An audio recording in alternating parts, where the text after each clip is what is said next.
உடல்நலக் குறைவால் சிகிச்சை பெற்று வரும் முதலமைச்சர் மு.க.ஸ்டாலினிடம் உடல்நலம் குறித்து கேட்டறிந்தார் பிரதமர் நரேந்திர மோடி.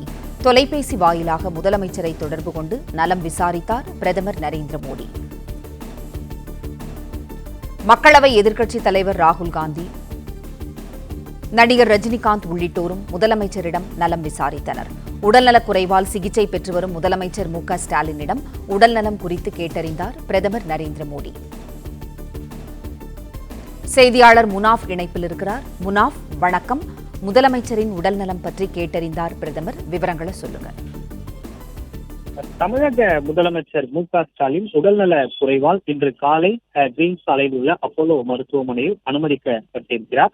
அவரது உடல்நலம் குறித்து தொலைபேசி வாயிலாக பிரதமர் நரேந்திர மோடி, அதே போல மக்களவை எதிர்க்கட்சி தலைவர் ராகுல் காந்தி, நடிகர் ரஜினிகாந்த், மக்கள் நீதி மய்ய கட்சியின் தலைவர் கமலஹாசன் உள்ளிட்டோர், அரசியல் கட்சி தலைவர்கள், தோழமை கட்சி தலைவர்கள், திரை பிரபலங்கள் உள்ளிட்டோர் தொலைபேசியில் தொடர்பு கொண்டு நலம் விசாரித்திருக்கிறார்கள்.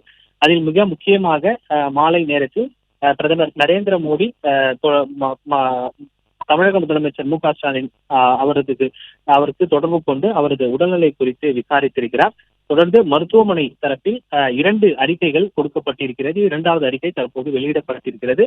அந்த மருத்துவ அறிக்கையில் முதலமைச்சர் 3 நாட்கள் மருத்துவமனையில் மருத்துவர்கள் கண்காணிப்பில் இருப்பார் என்று அப்போலோ மருத்துவமனை தரப்பில் அறிக்கை வெளியிடப்பட்டிருக்கிறது. 3 நாட்கள் பல்வேறு பரிசோதனைகள் முதலமைச்சருக்கு மேற்கொள்ள உள்ளதாகவும் அப்போலோ மருத்துவமனையினுடைய அறிக்கையில் குறிப்பிடப்பட்டிருக்கிறது. குறிப்பாக சென்னை கிரீன்ஸ் ரோடில் உள்ள அப்போலோ மருத்துவமனையில் முதலமைச்சர் காலை அனுமதிக்கப்பட்டிருக்கிறார். தமிழக முதலமைச்சர் மு.க.ஸ்டாலின் தினமும் நடைபயிற்சி செல்வது வழக்கம். இன்று நடைபயிற்சியின் போது உடல்நலக் குறைவு ஏற்பட்டிருக்கிறது. இதனால் அவர் காலை சரியாக 11 மணி அளவில் சென்னை கிரீன்ஸ் சாலையில் உள்ள அப்போலோ மருத்துவமனையில் அனுமதிக்கப்பட்டார். இது குறித்து அப்போலோ மருத்துவமனை தரப்பில் காலை முதல் அறிக்கை வெளியிடப்பட்ட நிலையில் தற்போது 2வது அறிக்கை வெளியிடப்பட்டிருக்கிறது. அந்த அறிக்கையில் முதலமைச்சர் 3 நாட்கள் மருத்துவர்களின் கண்காணிப்பில், மருத்துவர்களுடைய அந்த கண்காணிப்பில் தொடர்ந்து சிகிச்சையில் இருப்பார் என்றும் தெரிவிக்கப்பட்டிருக்கிறது.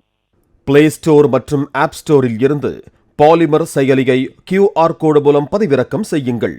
செய்திகளை உடனுக்குடன் பெறுங்கள்.